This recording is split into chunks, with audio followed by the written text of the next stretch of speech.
Cyprus University. Do you have staff particularly or especially attributed to the role of coordinating these positions for work experience, work placements?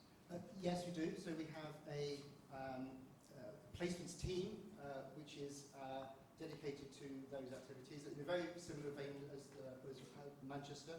And I am the Director of Employability, so as an academic lead I take that responsibility from the academic side in making sure the students complete their modular assessment for the activity. So, but I work very closely with the support services, and it's actually the support services that are really important in maintaining the logistics of undertaking these work-based activities.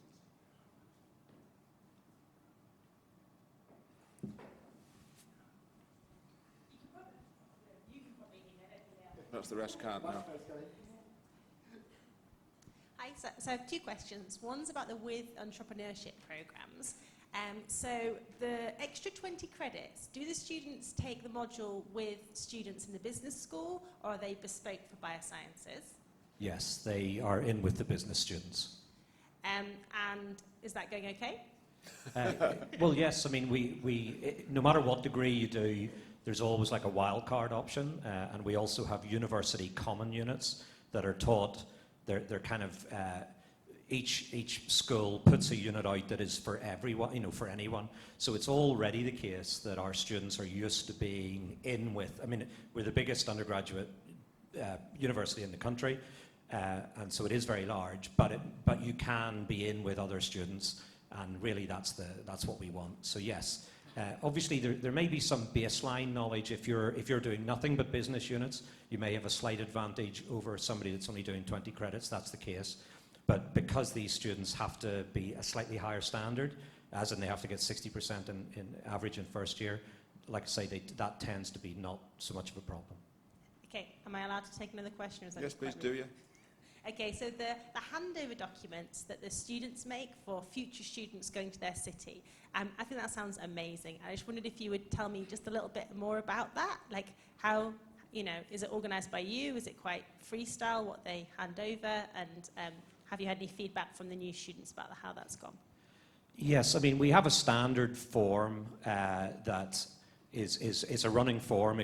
We still have Blackboard, and so everything, all the previous 3 or 4 years of students who went to a particular site will have their completed forms on there. So it means that any applicant students, or if you're thinking of applying for somewhere, you can automatically access these. I mean, we will evolve over time, but we can change the form. But generally, the form is just an open opportunity to say whatever they like, and obviously it's not published, and it can't be. You can't say anything, libelous, of course, but it can be honest. I mean, because every city, every institution has pros and cons, and it's better, to make informed decisions. You need to know what the advantages and disadvantages are, and then you can make plans for that, and that's okay. If you know, this person works you really hard, well, that's not a bad thing. If you know what's happening in advance, then you can make plans for that. And so I think it's just, it's just a very, very honest, authentic. You're going to get exactly what the thing was like from a range of positions, from a range of placements over a period of 2 or 3 years, and then you can weigh that up. And I just think, that's much more honest than what we would tell a student, or even what the placement provider might say, because we have kind of vested interests, and things we will and won't say, whereas previous placement students just will say it as it is. Thank you. At the table there near the camera. Gentleman there near the camera. Yeah. Then there's one at the back, and then come to. Sorry, stealing your thing. Question for the first speaker, please. I wonder if you could say a word about equity of opportunity for all students to engage, particularly in like the modern languages and the foreign placements, considering barriers not limited to financing, studying abroad, and those kind of things. Okay, thank you. So 2 things that have changed recently. Obviously, I don't want to get into the politics of it, but Erasmus replaced by Turing. Turing, whatever else, Turing does actually help students from lower income households preferentially, and so that has been an advantage of Turing. So I think tuition funding is helping students from lower income households. We're definitely seeing that. A change we made for reasons of historical legacy, I'm not sure why. It used to be that home students would pay a 20% fee during their placement year, whereas international students would pay 50% of their normal fee. And the consequence of that was that almost none did it. And we thought it was unfair. I was on a differential attainment working group. Together with one of the vice presidents of the university, we decided to change that and make it that international students would pay 20% of their normal fee, the same as home students. And so automatically, we have, within 3 years, tripled the number of international students doing placements. And so ironically, even though it was never about finance, it was just about getting more international students doing placements, we've already increased our income by cutting the fee, we've got more income, right? So it wasn't about that, but it's just ironic that sometimes, you can make a change like that sounds like the finance are going to say, no, we can't do that, that's going to reduce our income, and it actually increased it. But more importantly, I feel it has removed a barrier for international students to have the advantage of doing a placement degree that our home students had. All right, there was a hand up further towards the back. Who was that? I thought I saw one. No? All right, here then. Thank you. Hi there. Sort of on the same theme of the past two questions, what do you do to support students from diverse backgrounds when they are on overseas placements? Is that dealt with by the sort of, the International Mobility Group? Or is that dealt with by the support advisor, the one-on-one person that is assigned at the very start? Okay, yes, good question. I mean, obviously, each student has their own particular issues, and so for example, if student had needed DAS support, I don't know if that's the same word for everyone, but special needs or additional learning needs, then obviously that continues, and so that's negotiated between the placement office and DAS, and that's communicated with the students' knowledge and consent to the host place.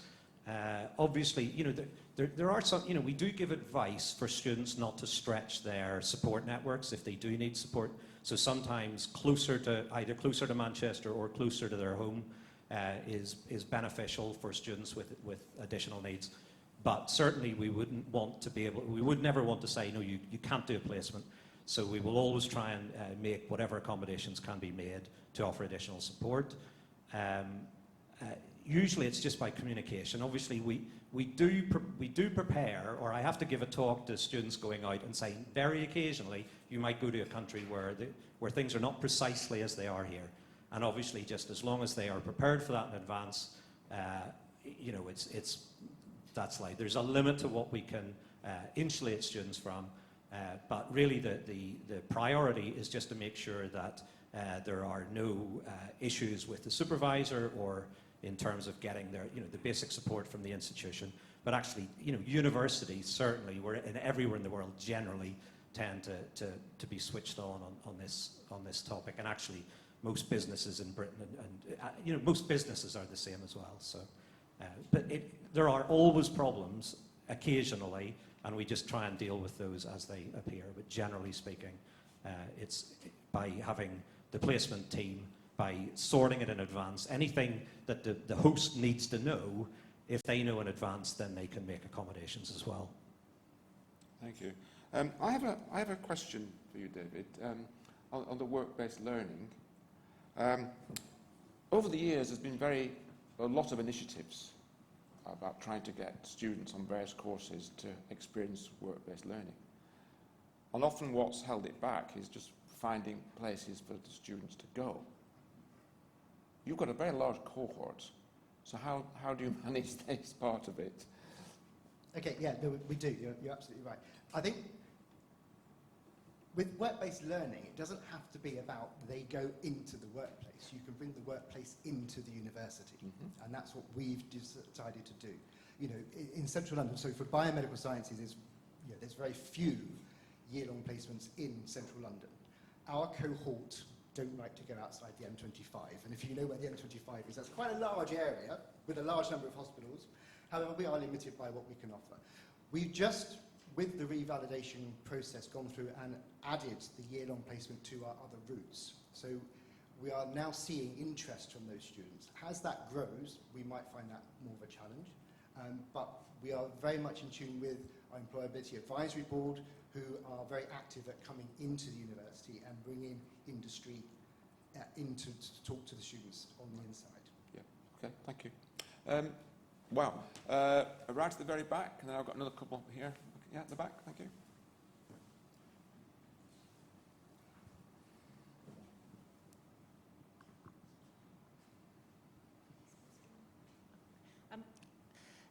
I'm interested in finding out a little bit more about your themed meeting plan assessment, the group assessment at level 4. Do the students have guidance before this and during this about team working and leadership?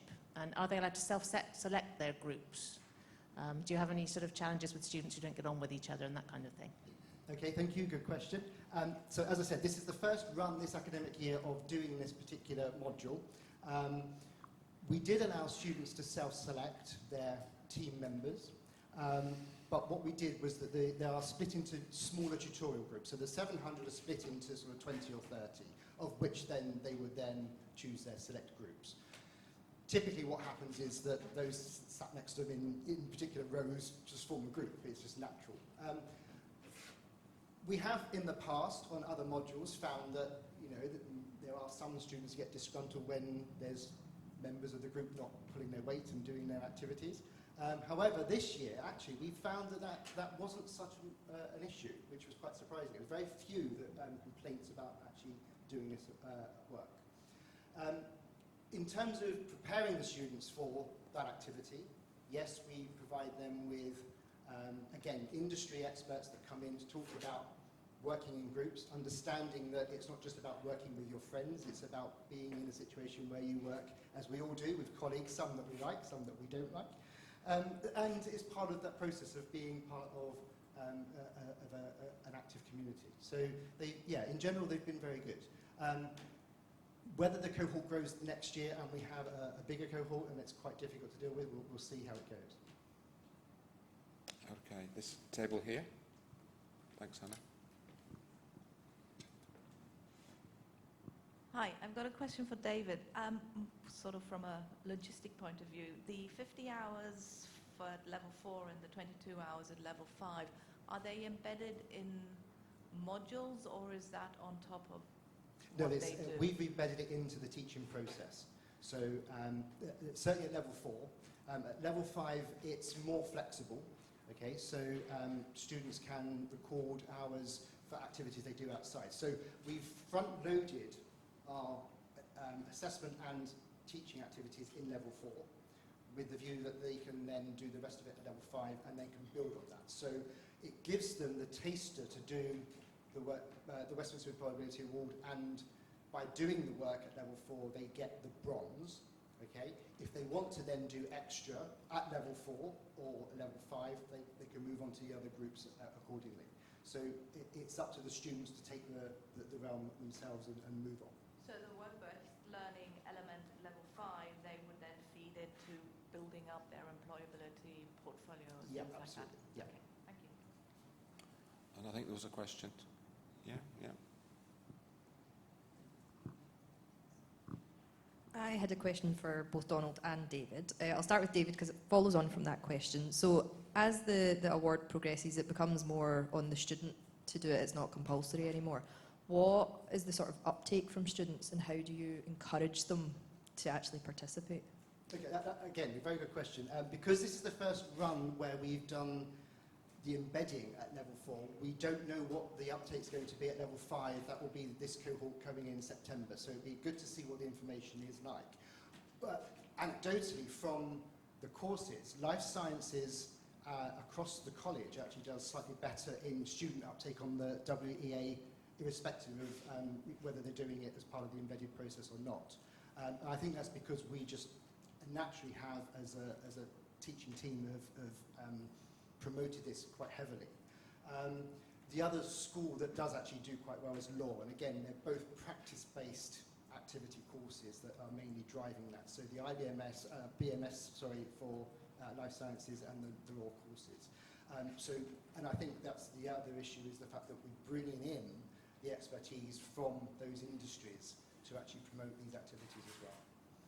But yeah, maybe come back in a year and I can tell you what the update's going to be. My question for Donald was, you mentioned an enterprise project in the students' final year. Is that a capstone project, or is that something else that they do?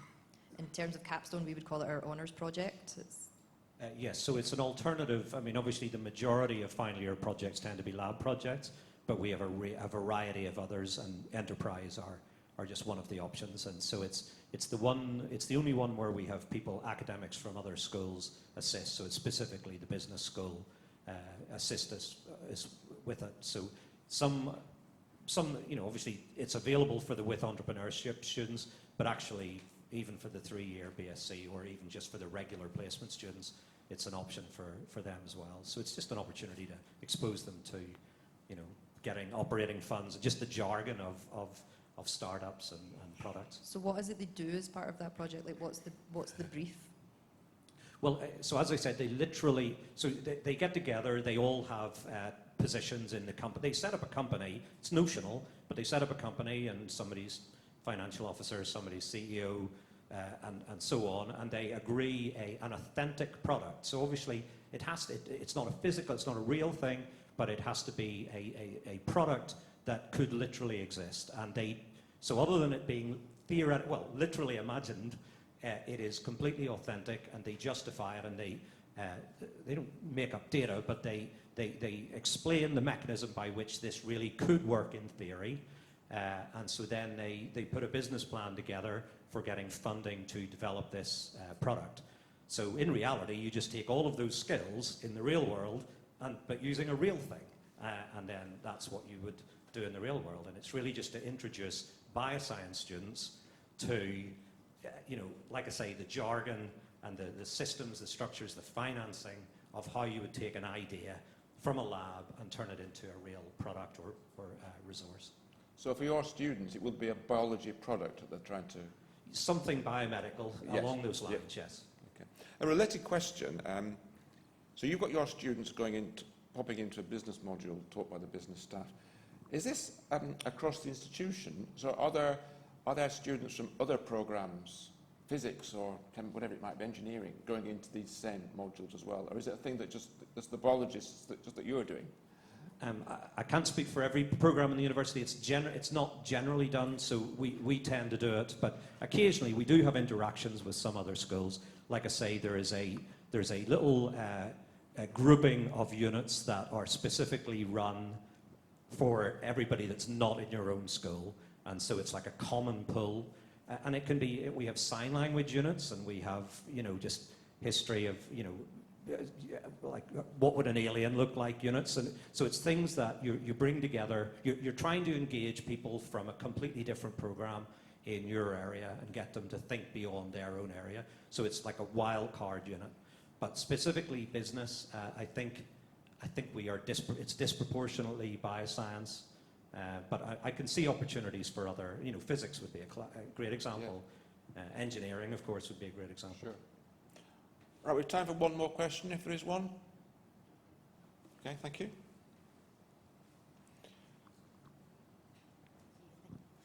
Thank you for the wonderful examples. It sounds like you've both got really great placement opportunities. I just wondered, if you were to dare to dream and to use your insight of the employability sector, do you think that the format of placement and employability and entrepreneurship skills within programs, that format might change in the next 5 to 10 years, and how we embed that within programs in perhaps new and more innovative ways?